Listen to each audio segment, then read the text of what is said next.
Okay. Well, thank you guys. Very happy to be here. My name is Pete Monroe. I am the director of media with True Kids One. We're a digital media youth nonprofit based in Taos, New Mexico. We teach all kinds of things. My background is primarily in filmmaking. I'm a filmmaker. And I started teaching online because I think my first class was in February of 2020 in person, right before the pandemic. And then the pandemic happened, and all of a sudden I was teaching online for 2 years. So anyway, I'm just going to dive right into the screen sharing here. So, and I will share my sound and optimize for video because there's some video stuff. So yeah, this is us, True Kids One. Our mission is to inspire K through 12 students to create, communicate, and collaborate in the digital age. Like I said, we have all kinds of different classes. We have in-school programs where we kind of integrate. I just want to give you guys a little background. That's why I'm getting this out of the way first. But we do some in-school programs where we integrate media production and media literacy into various subjects. We have after-school programs where kids get access to Adobe Creative Cloud equipment. And then we also have out-of-school programs or projects where we are like a service for hire sort of media company, and we get students involved in media production that way, and shooting and editing and all that kind of stuff. And pretty much I'm just talking about something that is very basic. So, I apologize if I'm being too basic at times, but I'm assuming that people know nothing about, what to do with their media, with photos that they produce or videos that they produce. This is really, lights went off. That's going to happen. I really am targeting this at people who want to try to either create photos and videos as a creative hobby or create photos and videos as an alternative to paying somebody hundreds, if not thousands of dollars to create media for them. Now, I mean, let's be clear, like you're gonna get what you pay for. So if you pay for nothing, you're gonna be, it's not gonna be at the level of a professional. So this is not, a clear alternative to that. But, this is, again, just like if you have a website or if you have a small business and you just want to get products on your website, or if you want to create a video, like it's all doable. And you can teach yourself. That's what I really try to push, is teaching yourself how to do these things. One of my notes is that everything is on YouTube. Like you can learn how to build a house on YouTube. So, I hear this a lot from students, like they kind of give up before they even try. And it's so friggin' sad to me, because I'm like, did you try to look it up, or did you try to do this? And they're like, no. I'm like, oh, okay. So you like did one click and then you gave up. And, I really want to try to urge people to get past that. It's like, I've been editing, and I've been a filmmaker for, 15 years, and I've been editing just as long because I taught myself how to edit, and I still look things up on YouTube. I am still constantly looking 2 to 5 minute videos up on YouTube because I don't know how to do everything. And there's always new shortcuts to learn. So today we're talking about media management. So what is that? What are we doing? We're taking photos and videos from either a phone or a more professional camera to our computer. If not, we can keep them on our phones or our iPads or things like that, but we're moving media, we're moving it, and we're also organizing it. So and when I say media, they're really just files, right? We're taking files from a phone or a camera to another device. And I should have brought our iPad, but there are ways to get, like, you can shoot something on a professional camera and get it onto your phone or get it onto your iPad or get it onto your computer. And that's kind of what we're going to talk about. And this stuff is super, I just think it's super important. It's like, and that's the next slide, is like, why does this matter? Because personally, when I look at folders like this gives me anxiety. I get serious anxiety looking at a giant mess. So really, media management to me is just being a little organized. You know, it's making your life easier. That's what it is. And this is a screenshot of one of my external hard drives. And by the way, that's something that you know, we can go over, is like, I have my external hard drive plugged in right now. And actually I'm going to escape out of this just to show you guys. So here's my external hard drive. So I'm just going to click through. So here's a rarity where I have just media files, because this is for a student. But you'll notice, like, we did a project for Chevron, and I set up all of my projects like this. I do project, I do media, and I do export. Let's see. This one is in the works. So we shot one day. So we have media for a project that we're doing about digital equity, which is actually tied into this presentation as well. And then I have 2 different camera angles, like the same shoot, just from 2 different camera angles. And all I do is I name them after the name of the camera. One is called the Canon C200. One is called the Canon 90D. You can call it Cam A and Cam B. You can call it Cam 1, Cam 2. You know, you can call it peanut butter and jelly for all I care. The point is that you're just separating it so that when you import it into your editing software later, it's not a giant mess. And again, like, here's another one: Cam A, Cam B, future of our water, exports, media. I mean, look at this, like, future of our water, media.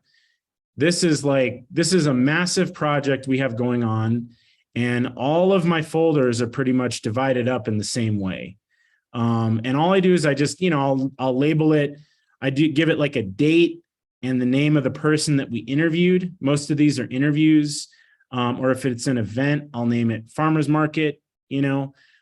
So it's really just a matter of staying a little bit organized, and it doesn't take a lot of extra effort. Should we admit this person? Yes. It's really just taking a little bit of extra effort to organize it and organize your project so that you're not dealing with, I'll go back to this kind of stuff. Okay.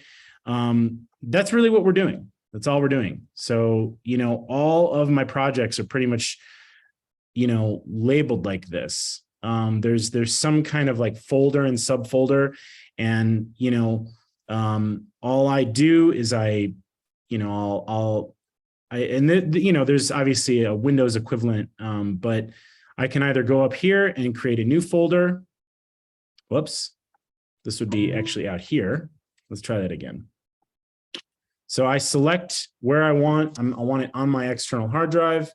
And then I can either go to these 3 dots here and click new folder and call it Pete's Amazing Video.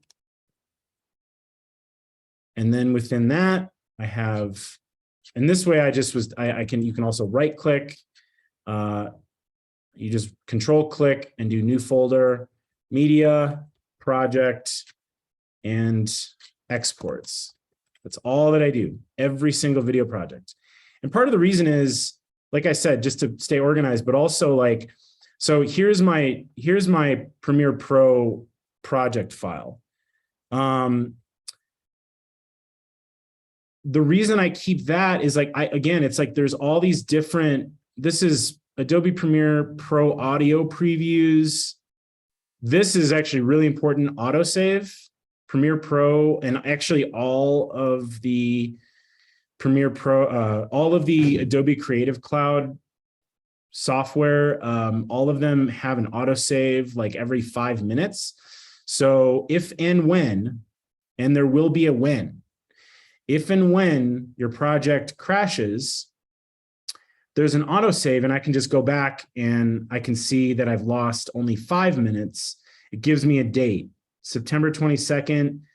I'm not sure, 180309. You know, you can see like when the project was modified so that, you know, it's like you're not losing weeks of work. You're losing 5, 10, 20 minutes, maybe an hour at most. And an hour, that's a bummer. That sucks. But there's an autosave. So I don't want all of this. I don't want all of this stuff like loosey-goosey in my folders. And then, you know, I showed you guys the media. I create folders for music. I create a folder for voiceover if I have it. I mean, I'm separating everything so that I'm not just looking. I mean, can you imagine like having all of these gobbledygook file names in one giant folder? And then exports, this is when I've finished the video. And we did a Chevron safety video, and I just export every single version that I have, like from my timeline. And I just put a date on it so that I have like a little history here of, you know, different versions, basically, rather than overwriting it.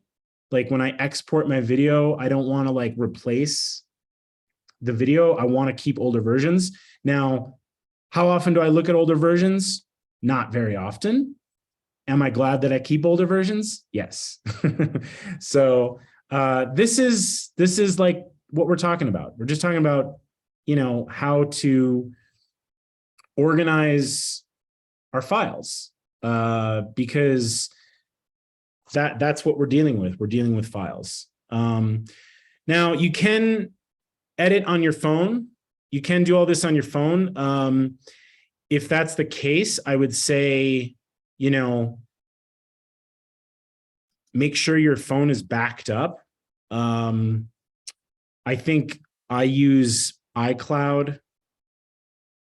But I don't like, I use iCloud for like, you know, my apps and things like that. I try to use it minimally because I don't want to pay for it. I know it's not very much. It's only like $1 a month or something for 50 gigs. And it's probably worth it. But like, I know that Google Photos for a long time was allowing you to back up your photos for free. I'm not sure if that's still the case. I know that they changed their policy at some point, but I basically was doing all of my apps and things like that, you know, on iCloud, and then I was doing all my photos on Google Photos. So, anyway, I have a link here to a bunch of free photo editing apps. I know this kind of veers out of media management, but you know, again, I'm trying to target this at people who want to manipulate their photos and videos on their own for free. And I highly encourage that. So there's this link, takes you to, I mean, again, this was like, I just Googled this. It wasn't like super complicated. I found there's all of these best free photo editor overall. I've never even really used any of these, but I found some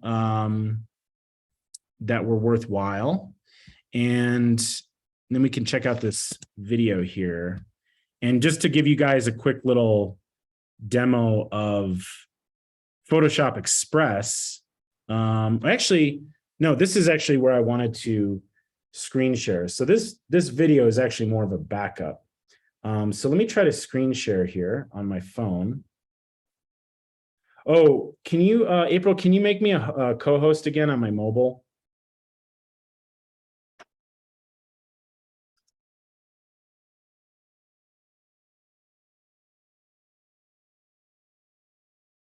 It says only the, oh, okay, cool.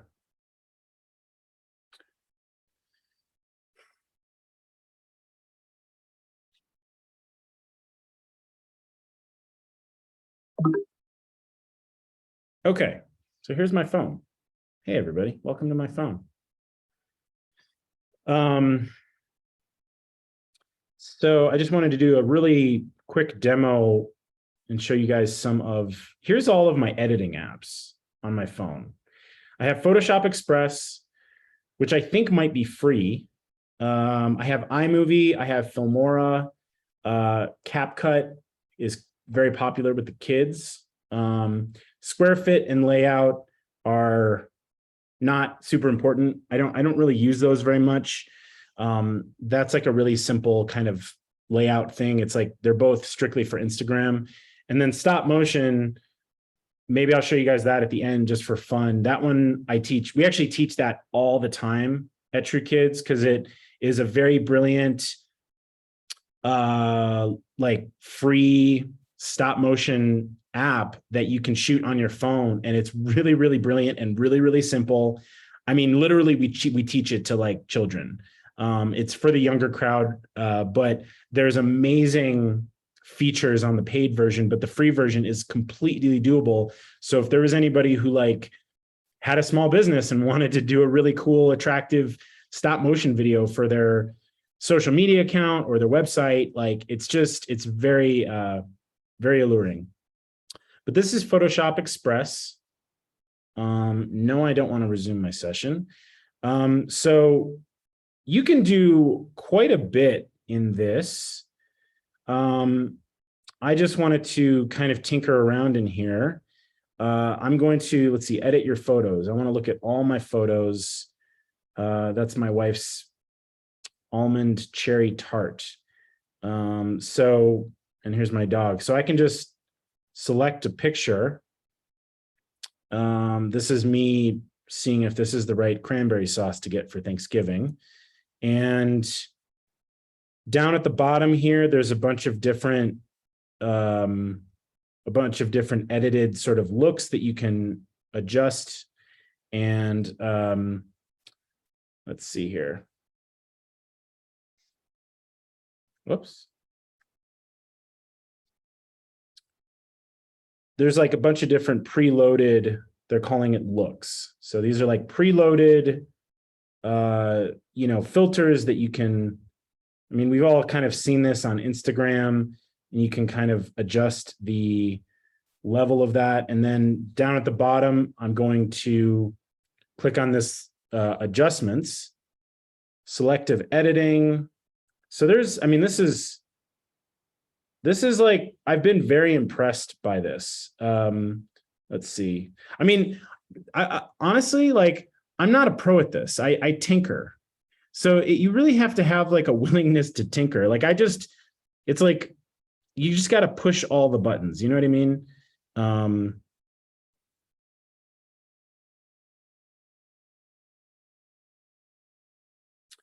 So a lot of the features that are in the full version of Photoshop are in this in a certain way. So there's like this spot healing tool. So like, let's say I wanted to, I think, erase the word jellied. Maybe that's not the best example. But you can do like little spot healings, and that kind of thing. You can crop it. You can rotate, transform. I mean, there is a ton of stuff. You can add text. You can do overlays. There's a ton of stuff you can do. And this is just like the basic photo editing stuff. And then, now, this is where it gets kind of fun. Combine photos.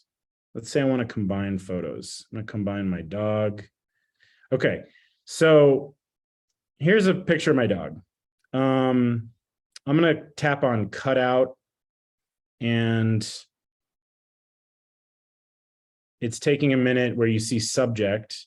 So see, it kind of notes if I tap on subject, it automatically recognizes the subject, but it's not perfect. So I need to adjust it a little bit.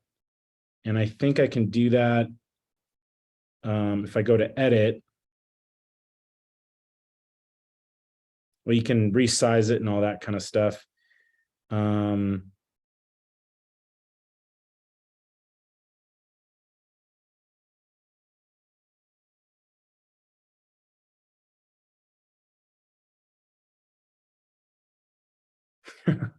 right. As you can see, I'm not a pro at this, but so you can combine different, and if I press this plus button, I can add another image. Like let's say I want to add this cranberry thing and I want to cut that out. You can do like little collages like this. It just takes a second to tap on that. And then there are ways to, I know that there's ways to like, it's like I can go in there and I can get rid of my hand. I just, oh, here we go, right. Remove, brush. So see, now I just can go in here with a brush and kind of fine tune it and take out my hand if I need to.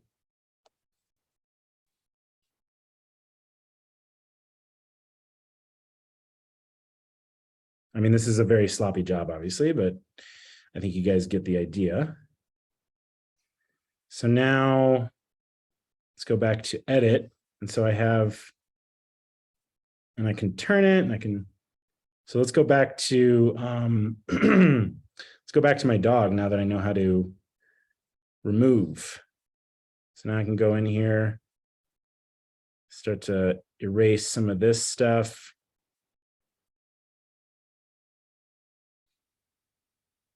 You can pinch zoom and really get some of the fine details. You got to have patience when you're doing this kind of stuff. But for the sake of the demo, I'm not going to have any patience. All right. And then we go back to edit. So now I have like a couple different images here. So you can keep adding layers. You know, I can add this pie. So I think you guys get the idea. So there's kind of amazing amounts of functionality on Photoshop Express on your phone. And actually, I can even show you, let's see. I did a fun little, you guys get to see all my photos. Here we go. Here's an example. I took a few pictures of my dogs and my wife, cut them out. I downloaded like a picture of space and I used that as the backdrop. And then I just put them all on there, you know? So there's quite a bit of stuff you can do with that. All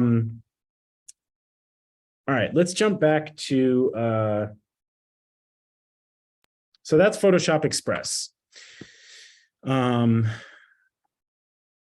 Pete, you mentioned earlier that if not it's not if but when Premiere crashes. What is there a certain action within Premiere that usually leads to a crash, like when you're processing, or it just kind of happens anytime? No, yeah, I mean, you know, and that's something else I think that's good to talk about, because I know this is like a very basic question people ask is like, what kind of computer I should get? In my opinion, I don't really know why they make, what you really want to look at is the RAM. I don't know if you guys have had other sessions on this, but like, this is a very common question that I get, and I'm not like a super tech genius, but the media production that I do requires me to know what I'm dealing with. So I found out at some point by necessity, because I'm editing a lot of video and I'm also editing a lot of 4K video. And that's actually what the afternoon session is about, like image resolution. So full HD 1080p video is a lot easier to edit than 4K because the file sizes, the image resolution, there's just more pixels. There's more information. There's more ones and zeros. So I know a lot of people ask like what kind of computer I should get. It doesn't really matter whether you get a Mac or a PC. In my opinion, I would never get anything less than 16 gigs of RAM, whatever you do. And I even, was looking into getting a PC for us. And there's some very inexpensive PC laptops that have 16 gigs of RAM, and RAM allows you to run multiple programs at the same time, which happens. It's like I'm online, I'm on Zoom, I got my calendar open. The only thing that I'm still learning about is the graphics processor. That's something that I'm like, as I was looking into getting a PC, I was like, well, why is this one have 16 gigs of RAM and it's only $400, and this one has 16 gigs of RAM and it's like 1,000. And that's because there's like these graphics processors. And I think that kind of stuff is important when you're dealing with photos and videos as well. So, there's definitely research to be done there. I mean, I don't have it memorized just yet, but all I can say is that there's certain graphics processors that are better than others, newer than others, and that stuff matters. But if you get a computer with 8 gigs of RAM, you will be sorry. It's practically, I don't know. In my opinion, it's like dead on arrival. It's like already outdated kind of. That's not to say you can't deal. I mean, I advised Penasco High School on getting computers, and they accidentally bought brand new Mac Minis that have 8 gigs of RAM. It was an accident. He should have gotten 16, but that's okay. It's still a brand new computer. It's just juggling these programs. That's really what you're dealing with. And if you really want to get into video editing, it's not a bad idea to get 32. Obviously, Macs are more expensive. There's not really like a choice. They started making their own processors. If you guys have heard about this M1 chip, the M1 and M2 chip, I guess it just makes things super fast. That's the whole idea. So did I answer your question? Yeah, it did. Yeah. The other warning about Macs is just sometimes they're not easily or not upgradable at all. Like the Mac Airs, they started making them so that you can't upgrade the memory on them. The older versions you could, the newer versions, everything's soldered in and you can't upgrade them. So you have to pay for it up front if you're gonna get the higher memory levels.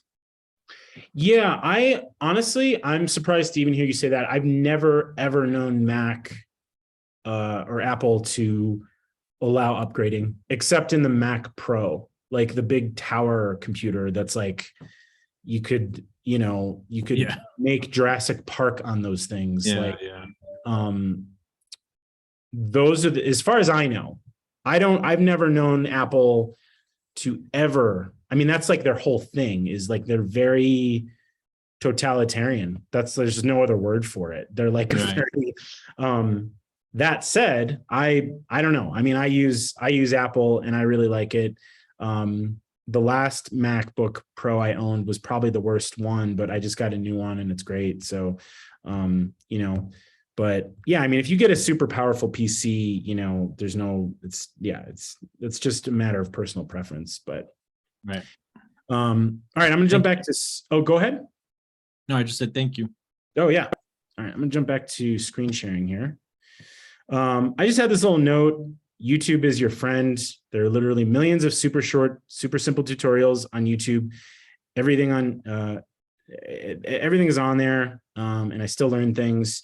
I mean, and I think one of the other slides, like if you can think a sentence in your head, like I am not able to do X in Photoshop or on my computer, on my Windows, on anything. Like if you can think it out in a sentence, you can Google it or you can search it on YouTube and there's probably a 2 to 4 minute answer. And actually, just since we're not in too big of a rush here, I'm going to show you guys something. Let's see, how to create how to edit video in, oh, here we go, CapCut. So first one that comes up is like a 14-minute video, right? This one's 8 minutes, 24 minutes, and you're like, I don't have time for this. Well, there's this lovely little filters button, and you can go to duration, and you can go under 4 minutes. So you can get, like, here's one, how to remove objects. So I don't know if, it might not be exactly what you're looking for. How to cut video in CapCut using split and crop feature. So if you want, you can use this filters button and really like narrow down exactly what you're looking for. So anyway, back to the slideshow. Pete, can you do me a favor and put I'm sorry. No, that's okay. I pressed that by accident. If you have a link on there, if you could put it in the chat, that way. Oh, this link? On it. Yeah. Yeah, sure. Does anybody have any questions, by the way? I'm not checking in the questions. Okay, cool. All right. There we go. Thank you.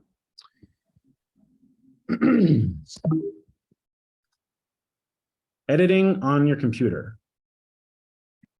You could do this little lion on the bird thing probably on your phone.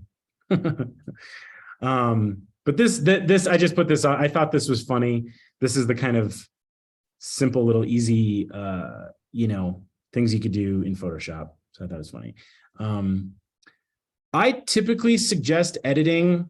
Like I don't really like editing on my phone. I haven't really edited much on an iPad or a tablet. That's probably better. I mean, the main reason being like screen real estate. I have man fingers, and I don't, if I'm sending my wife a funny collage picture of her and the dogs in space, then I'll do that on my phone if, if I'm trying to kill 5 minutes. But in general, I don't ever edit video on my phone. That doesn't mean that you shouldn't. I think if they're quick, they're definitely fast. And if you're just putting clips together, that's fine, but you'll notice that there's a lot of features that are probably on the computer, or that are just easier to navigate on the computer. And I can show you some examples, but first, let's talk about how we get the media from your phone or a more professional camera to your computer. And I know a lot of people I'm just trying to, again, gear this towards people using their phones, because like I brought a nice camera with me today to show you guys, but that's obviously for there's different levels. There's beginners, there's enthusiasts, there's advanced, there's pros. So there is a $400 or $500 camera you can buy at Walmart, and you can get much higher quality photos. The thing that, I'll just say this quick, like the big difference between shooting video on your phone or shooting a photo, especially photos, right, on your phone, they're getting very good, especially Apple. They're all the Android phones are as well. They're all getting very good, and they're getting these amazing features, but there's the lens is everything. You can have I can have a crappy $500 camera, or maybe the body might even be like $300, but I could have a $2,000 lens on it. Okay. So just think about that. I can have like a $300 camera body with a $2,000 lens. So that is like the best way I can illustrate that glass, like photographers and cinematographers say, like glass is everything. And that's why, because, you know, I mean, here, I'll just show you guys.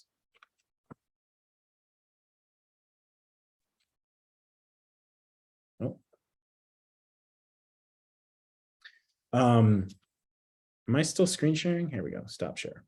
This is a Canon T8.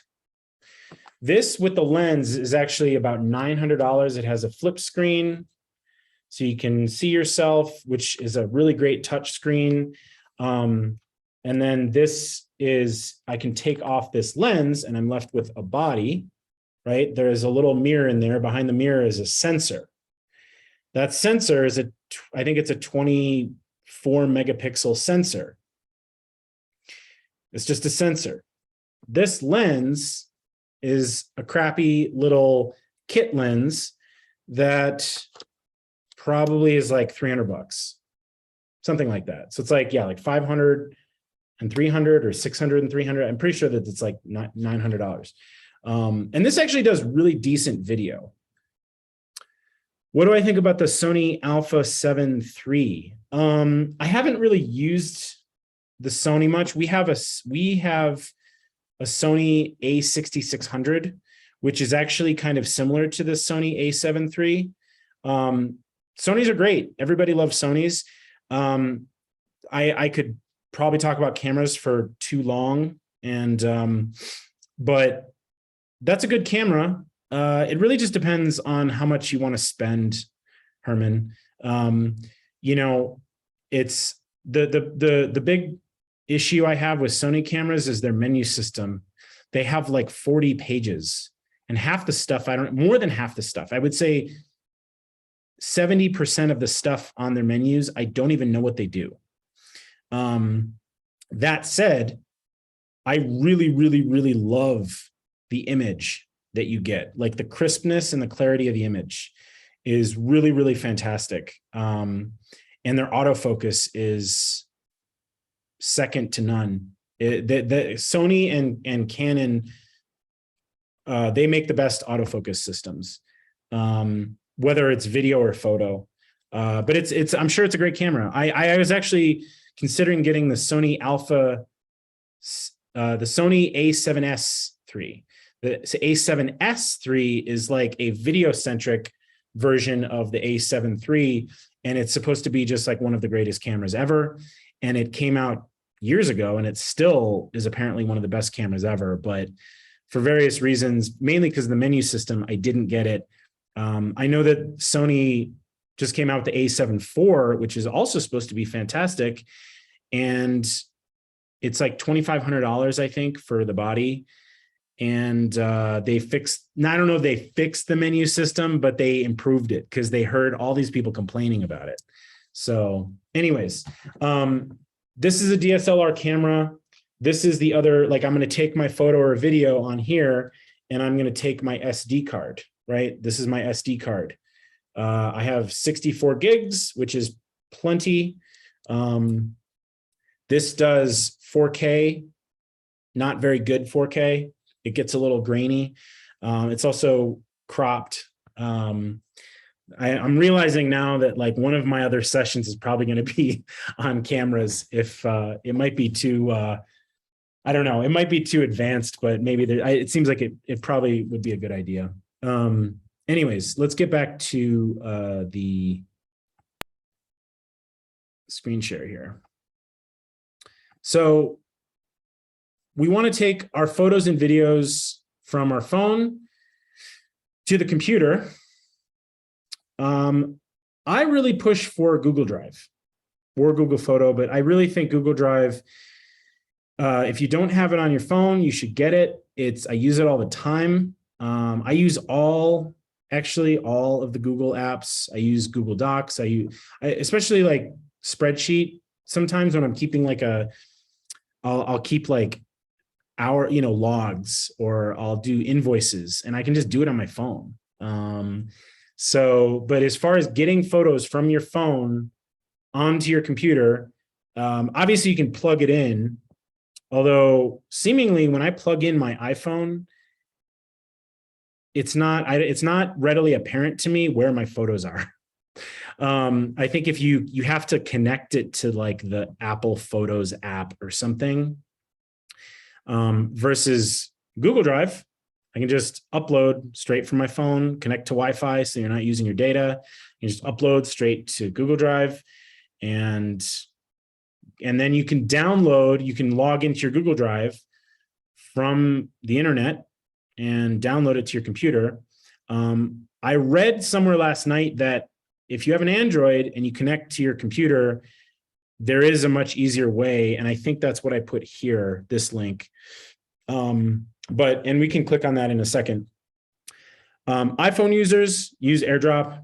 I use AirDrop all the time. If you don't know how to AirDrop, I can do that as well. If you're using a professional camera like the one I showed you, you need to get an SD card, and you need this SD card reader. You need a reader for your SD card. There's also, these are micro SD cards. These get used sometimes in drones, or sometimes you'll go to Walmart. Like I've had to buy an SD card from Walmart. They'll have a micro SD with a big SD card and a little slot in the end of the SD card, and it's like a big adapter basically for the micro. Those get used in drones, in GoPros, things like that. Let's click on this quick. So I can put this in the chat as well, because I thought that there might be some Android users like, how do I get files from, move files with a USB cable? So here's like a little step-by-step how to do that. So I'll put that in the chat for those who are curious. Okay, so now let's see how it's done. I'm going to screen share with my phone again.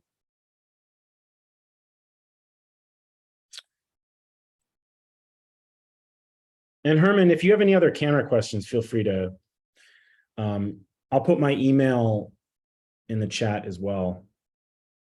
Okay. So here's my photos, right? I took a photo. So I want to get it onto my computer.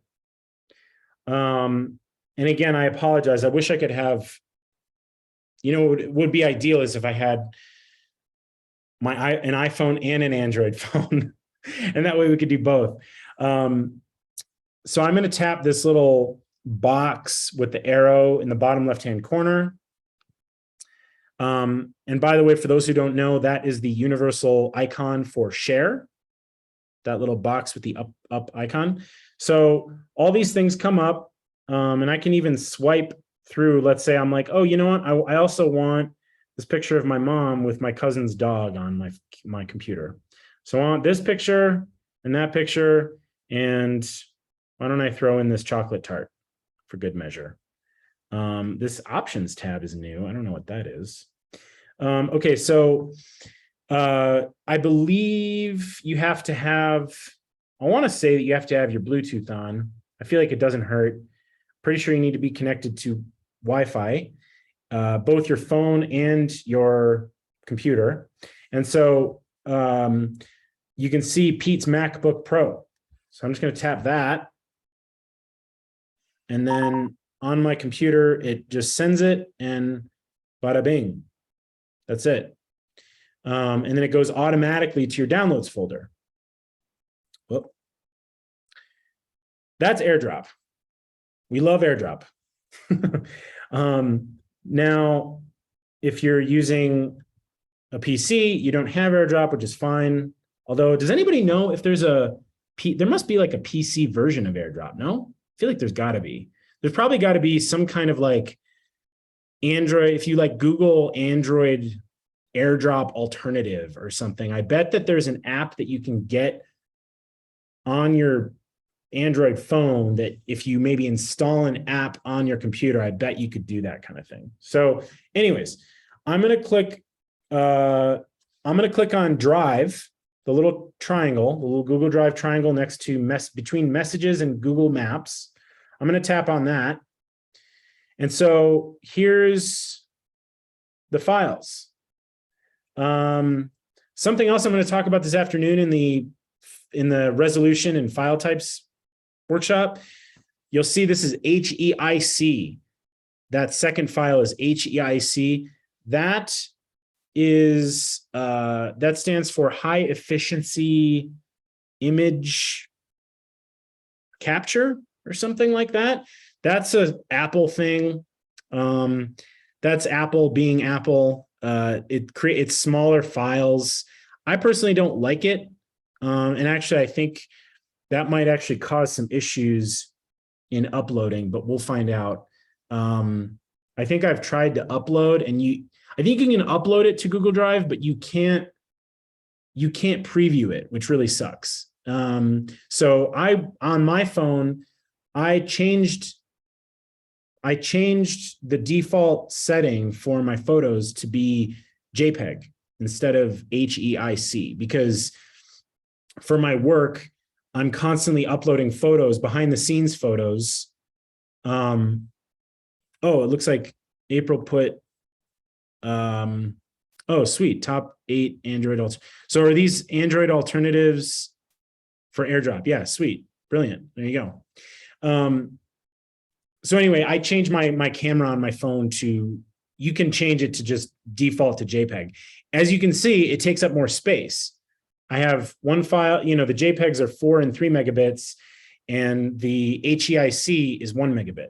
But anyway, so down at the bottom here, I have my Google Drive connected to 2 different accounts. I have it connected to my work account and my personal account.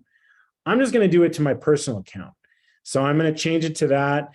And then where it says folder, it says my drive. Now, let's say I don't want it to go to I don't want it just floating around in my Google Drive. I want to create a folder called photos. So up at the top here, the little folder with the plus symbol, I'm going to tap that. I'm going to create a new folder called photos, or photo uploads, let's say. I'm going to create that. And then down in the bottom right, I'm going to click save here. And I don't really care about sharing it with anybody right now. And now I'm just going to click upload. And then thank you to the UNM Taos Hive. They have lightning fast internet. And there we go. So now I'm going to swipe out of here and go to my Google Drive app right here. And here's all those same files you just saw. Let's hope that it worked. It might actually need time to update. Photo uploads. Look at this, the miracle of modern technology. So here's all these photos that I just uploaded from my Photos app. But that's not the point. The point is that we want it on our computer. So let's jump back to the computer. I'm going to go to my Gmail. And I'm going to go to my little dots up here. Everybody does it differently. I'm just going to go to my drive. And look at that, right there. I guess you can see the HEIC. I had a hard time with that. So here's my photos now. So here's all these photos that I just got from my phone onto my computer. Then when I'm ready, I can click this little tab up here, and I can go down to download. And it does take a minute for, oh, that was quick. Never mind.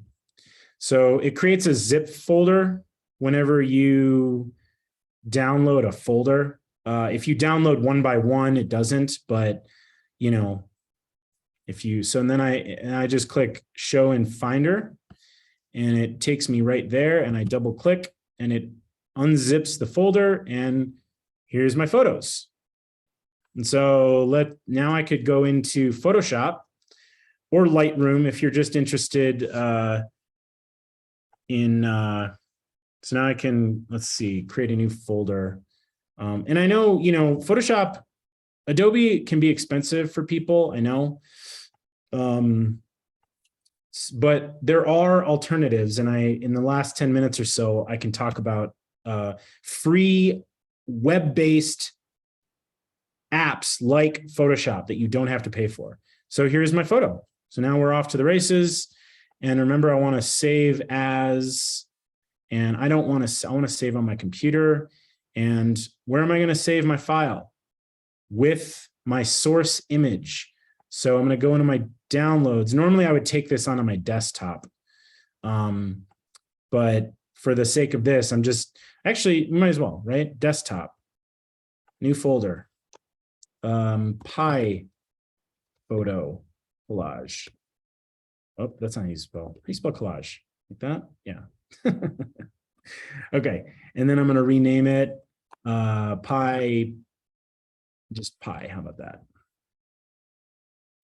And then I can start doing whatever I want to it. I'm just going to create a super simple cutout. Because I am not, full disclosure, I'm not a Photoshop expert. But I know how to, whoops. I know how to do these little cutout things. There we go. Let's feather the edge a little bit, just so it doesn't look so. There we go. And then let's save. And on my desktop, there's my Pi project. Okay. So that's with the phone. It's kind of hard for me to show you, like, essentially you're doing the same thing. You're just, instead of downloading the files from Google Drive, I'm just taking it straight from the card for a more professional camera. And essentially you just, you go into your Finder. Let me see. I think I actually have my card reader, but it's not, there's not, you see a few images, like here's a few pictures of my dog. Instead of it being on my desktop, it would show up here in my locations. It would be called like Canon or whatever the name of your camera is. And you do not want to edit off of your card. You want to drag these files into, create a new folder in your documents somewhere. And you cut, like, here's a bunch of these. This is some of my wife's art. Like, I took these photos on, okay, they're from a card. So I copy them from the card. I created a folder called EC because that's the name of the piece. And then I created a exports folder once I color corrected them. These are all for sale, by the way. So, you copy it off the card and then you're going to format your card. So the card, the SD card is just a holding place. Thank you for laughing, April. I appreciate it. All right, so let's jump back to the slideshow. This is reinforcing kind of what I was saying about YouTube. Rule of thumb, if you can think the words, then you can Google it. It's the beauty of Google and the beauty of YouTube. If you can think it, like this young gentleman, best free online photo editor. And I found one called Photor. So here's a free, you can sign in with Google if you want. I'm not going to, but let's just dive into this. I don't want to pay, but you might want to pay, depending on, what you want to do. Okay, so drag or upload your image. So let's take this picture of my dog running in my yard. I'm just going to drag it right in here. And anything with an orange dot, I guess. I just discovered this thing online last night. So, but there's, as you can see, there's like lots of buttons. So push the buttons, that's what I tell people. It's just like, let's make some basic adjustments, right? Like, so this is like, seems to me like an alternative to, say, Lightroom. Adobe Lightroom is more like it's more of this kind of basic stuff, right? but you can do quite a bit on here. I mean, this is not bad, you know, I mean, you can see what I'm doing. This is all pretty good stuff. You can change the temperature. You can change the tint. You know, you can kind of just, a lot of this color correction stuff is just like a matter of subtlety, you know, you want to, it's like, you're just kind of, you can play with the extremes, but so that's Photor. And actually we can put this, why don't we put this in the chat as well? Copy.